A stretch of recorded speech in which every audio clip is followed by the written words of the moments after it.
American പ്രസിഡന്റായി ചുമതലയേറ്റതിന് തൊട്ടു പിന്നാലെ തന്നെ കുടിയേറ്റക്കാരെ നാട് കടത്തി തുടങ്ങിയിരിക്കുന്നു അമേരിക്ക എന്നുള്ള വാർത്തയാണ് കഴിഞ്ഞ ദിവസങ്ങളെല്ലാം നിറഞ്ഞു നിന്നിരുന്നത്. എന്നാൽ ഈ കുടിയേറ്റക്കാരുമായി എത്തിയ വിമാനത്തിന് ലാൻഡിംഗ് സൗകര്യം കഴിഞ്ഞ ദിവസം മെക്സിക്കോ നൽകിയിരുന്നില്ല. ഇപ്പോൾ അതിന് തൊട്ടു പിന്നാലെ കൊളംബിയയും അമേരിക്കയിൽ നിന്നെത്തിയ 2 സൈനിക വിമാനങ്ങൾക്ക് ലാൻഡ് ചെയ്യാനുള്ള അനുമതി നൽകിയില്ല. അവയെ തിരിച്ചയച്ചിരിക്കുന്നു. കുടിയേറ്റക്കാരുമായി എത്തിയ വിമാനമായിരുന്നു ഇത്.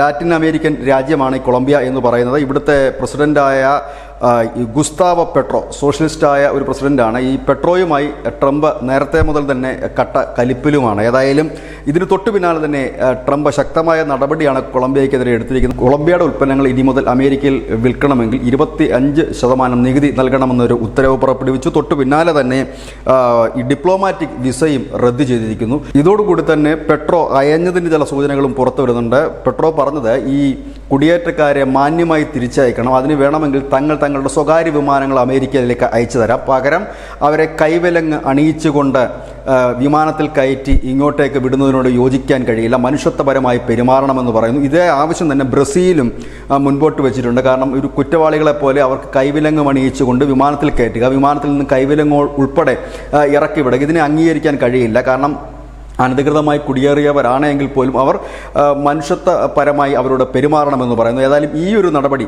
ഗോട്ടിമാലയിലേക്കും ബ്രസീലിലേക്കും ഒപ്പം തന്നെ കൊളംബിയ, മെക്സിക്കോ തുടങ്ങിയ ഇടങ്ങളിലേക്കുമൊക്കെയാണ് ആദ്യമായി തന്നെ കുടിയേറ്റക്കാരെ തിരിച്ചയച്ചു തുടങ്ങിയത്. ഇവിടെയൊക്കെ ഇവരോട് മോശമായി പെരുമാറുന്നു.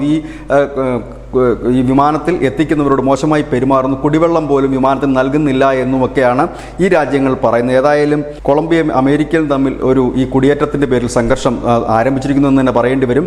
ഈ അധിക നികുതി ചുമത്തുന്നത് മൂലം, അതായത് 25% നികുതി ചുമത്തുന്നത് മൂലം കൊളംബിയ വലിയ സാമ്പത്തിക പ്രതിസന്ധിയിലേക്ക് പോകാനുള്ള സാധ്യതകളും കൂടുതലാണ്. അതായത് മുന്നൊരുക്കമില്ലാതാണ് ട്രംപ് ഇത്തരത്തിൽ കുടിയേറ്റക്കാരെ പുറത്താക്കുന്ന നടപടി തുടങ്ങിയതെന്നാണ് വിവിധ രാജ്യങ്ങൾ പറയുന്നത്. കാരണം യാതൊരു വിധ ചർച്ചകളും മറ്റു രാജ്യങ്ങളുമായി നടത്താതെ പെട്ടെന്ന് തന്നെ അവിടെ നിന്നുള്ള കുടിയേറ്റക്കാരെ പുറത്താക്കുന്ന രീതി അംഗീകരിക്കാൻ കഴിയില്ല എന്നും ചില രാജ്യങ്ങൾ പറയുന്നു. ഒരുപക്ഷെ വരും ദിവസങ്ങളിൽ കൂടുതൽ രാജ്യങ്ങൾ പ്രതിഷേധവുമായി രംഗത്ത് എത്താൻ സാധ്യതയുണ്ട്. പക്ഷേ ഈ താരിഫ് ചുമത്തുന്നതും മറ്റുമൊക്കെ പല രാജ്യങ്ങളെ സാമ്പത്തിക പ്രതിസന്ധിയിലാക്കുന്നതിനും ഇടയാക്കും. അതുകൊണ്ട് തന്നെ രാജ്യങ്ങൾ ഏത് രീതിയിൽ പ്രതികരിക്കുമെന്നറിയില്ല.